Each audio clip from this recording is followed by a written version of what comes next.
Sur le ferry en direction de la Nouvelle-Écosse, je repense à mon arrivée à St. John's quelques semaines plus tôt. Sans aucun doute, Terre-Neuve aura vraiment mis mon moral et mon physique à rude épreuve, mais j'en ressors tellement grandi. Après la tempête, la confiance et le soleil sont de retour, j'ai envie d'avancer et le sentiment que désormais plus rien ne peut m'arrêter.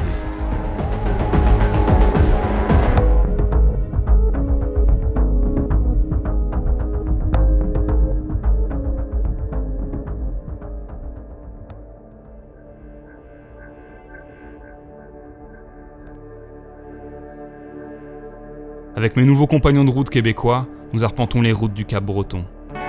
Et tout doucement, je commence à trouver mes marques, mieux gérer mon effort et surtout prendre du plaisir. Lors de notre première journée, nous dépassons la barre des 100 km parcourus, ce qui est une grande première pour moi. Et après une nuit en camping dans le parc provincial de Waikokomak, nos chemins se séparent.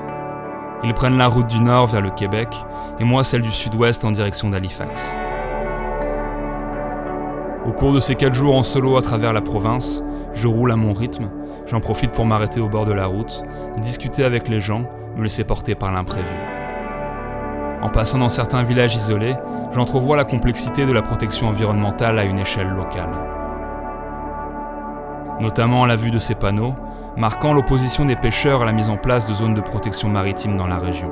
Selon eux, cela risque d'impacter fortement l'avenir de leur profession. Je retiens de cette situation paradoxale que même une décision politique globale pleine de bon sens peut avoir un effet désastreux localement sans l'adhésion des communautés concernées.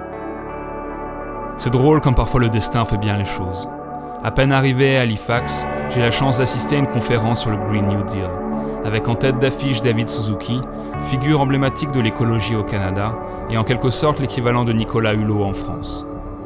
Voici un extrait de son discours. In all of human existence that is without precedent. We have nothing in our past to really guide us now in the position that we're at today. And yet we know that what is or is not done in the next few years could very well determine whether we survive as a species. Science is not all-knowing, but is the best we have, even with its limitations, for describing the state of the world and our effect on it. And for over 50 years, the leading scientists of the world have been telling us we're heading down a very dangerous path, that there are huge opportunities by shifting directions and moving in a different direction. We must change, they tell us, and make the protection of nature and sustainability the driving principles of our actions. Well, one person who takes science and scientists seriously is Greta Thunberg. And on behalf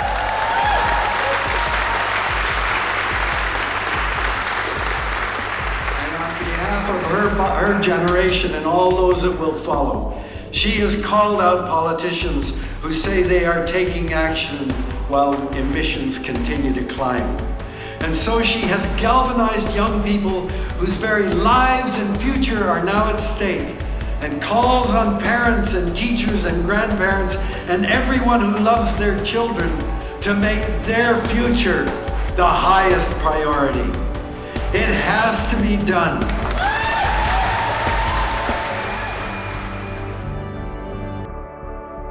Après quelques jours chez Jessie et Sophie, il est temps pour moi de reprendre la route, cette fois vers le nord de la Nouvelle-Écosse, et finaliser la boucle que j'ai entamée.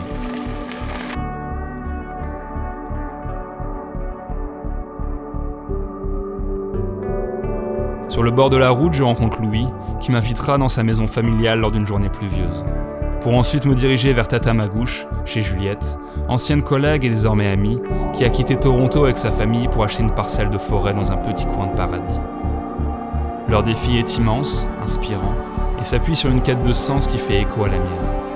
Je passe quelques jours chez eux, à me reposer, découvrir la région et évidemment goûter aux bières locales. Après 3 semaines en Nouvelle-Écosse, plus de 700 km parcourus, ma confiance et mon énergie au plus haut depuis le départ, il est temps pour moi d'embarquer de nouveau dans un ferry. Cette fois en direction des plages de Sable Rouge, de l'île du Prince-Édouard.